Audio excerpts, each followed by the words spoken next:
राहुल, राहुल।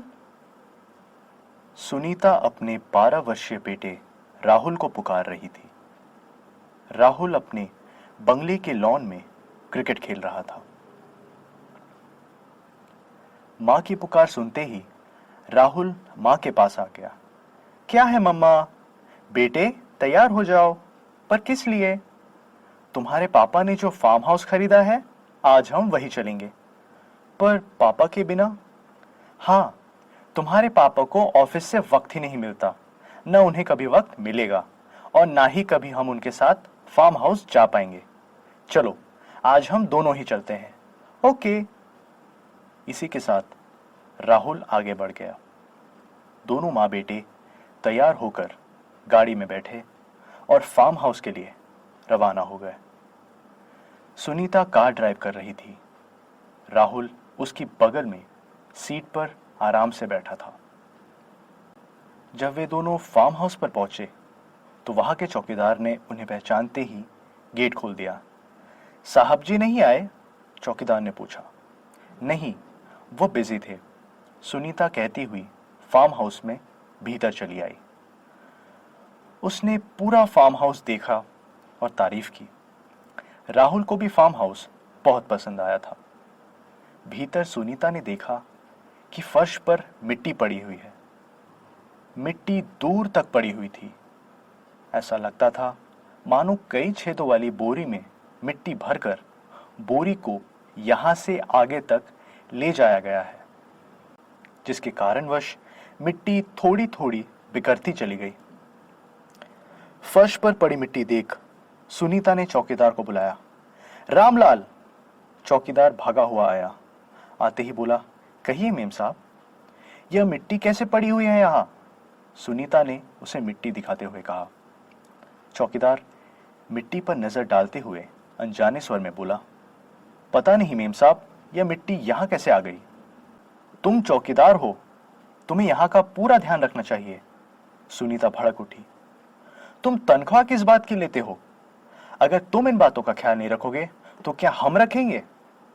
आगे से आपको शिकायत का मौका नहीं मिलेगा मेम साहब, चौकीदार ने आदरपूर्ण स्वर में कहा। अब साफ करो इस मिट्टी को, सुनीता ने आदेश दिया। जी अच्छा, चौकीदार बोला। इसी के साथ चौकीदार वहां से हट गया। लगभग 1 घंटे बाद राहुल चौकीदार के पास आया। उसने चौकीदार की उंगली पकड़ी और कहा, आइए अंकल, हम दोनों गार्डन में चलते हैं।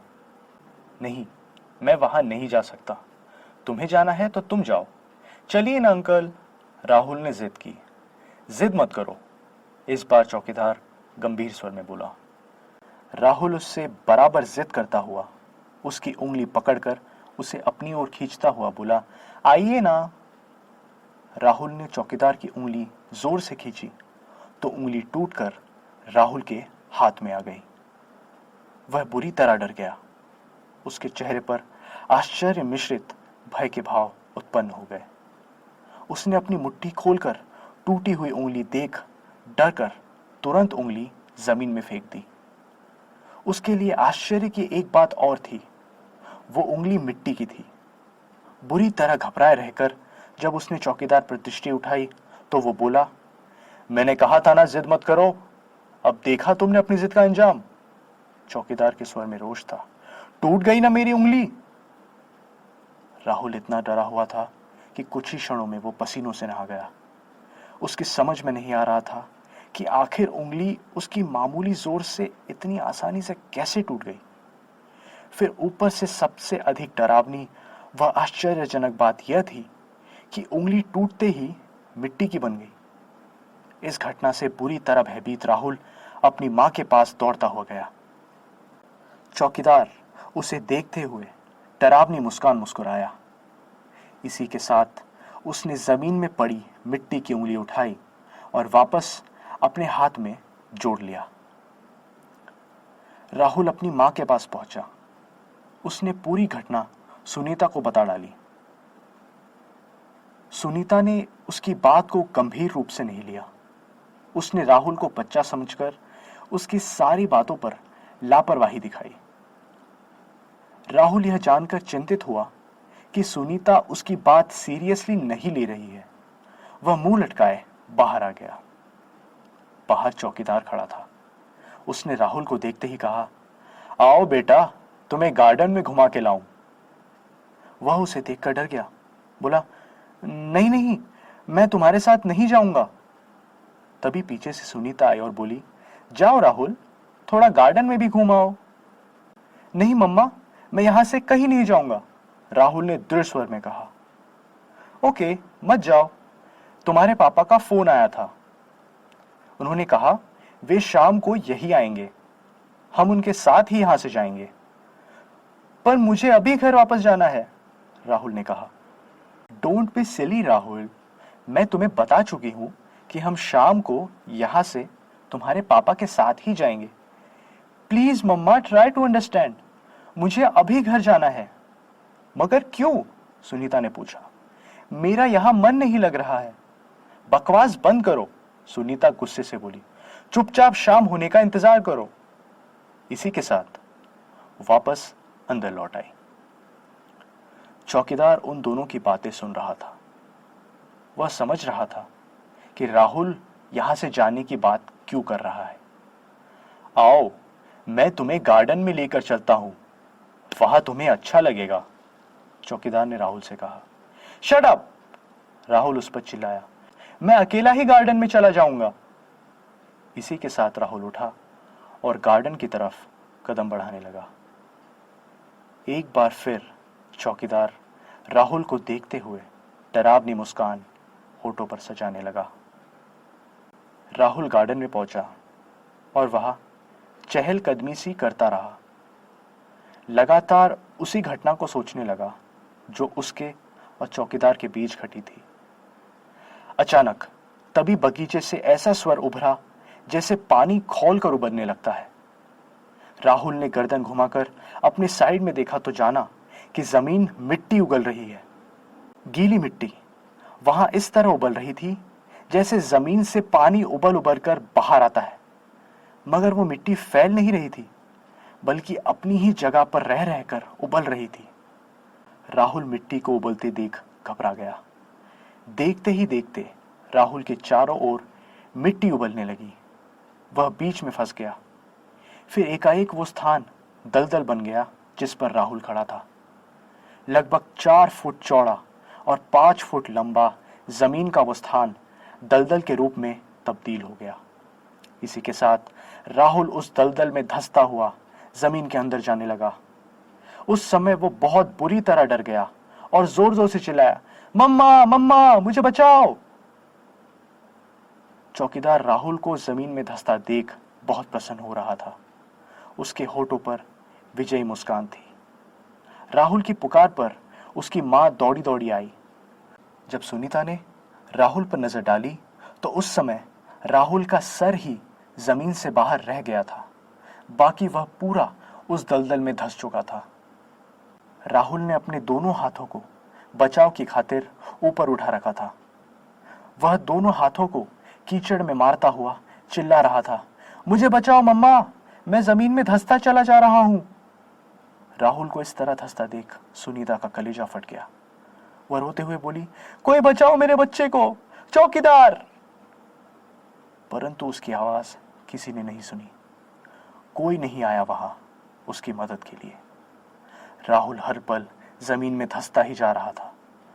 सुनीता निरंतर मदद की गुहार लगाती रही, लेकिन कोई उसकी मदद करने के लिए वहां नहीं आया। चौकीदार था वहां, मगर वो उसकी सहायता क्यों करता? चौकीदार के इशारे पर ही तो राहुल इस आफत का शिकार हुआ था। वास्तव में चौकीदार आज से 10 वर्ष पूर्व एक मिट्टी का पुतला था। इस पुतले में एक भटकती आत्मा प्रवेश कर गई थी। तब से यह मिट्टी का पुतला मानव के रूप में अपना जीवन यापन कर रहा था। पिछले 8 वर्षों से वह इस फार्म हाउस का चौकीदार बना हुआ था। इस फार्म हाउस में कई लोग आए, मगर जो भी आता था वही इसे शीघ्र बेचकर चला जाता था। मगर यह चौकीदार रूपी मिट्टी का पुतला यहां से कभी नहीं जाता था।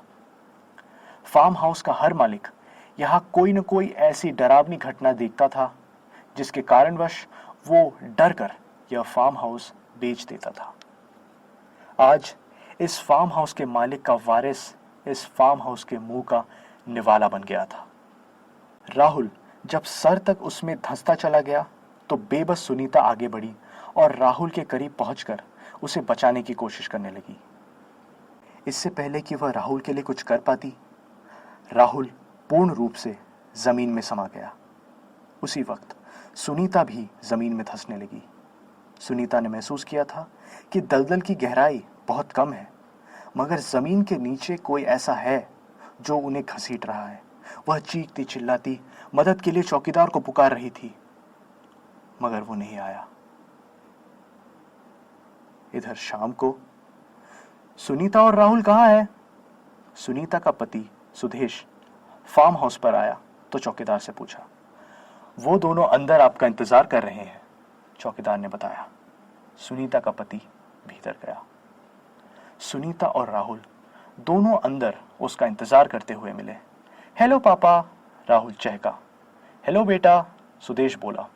फार्म हाउस कैसा लगा तुम दोनों को? एक्सीलेंट, राहुल ने कहा।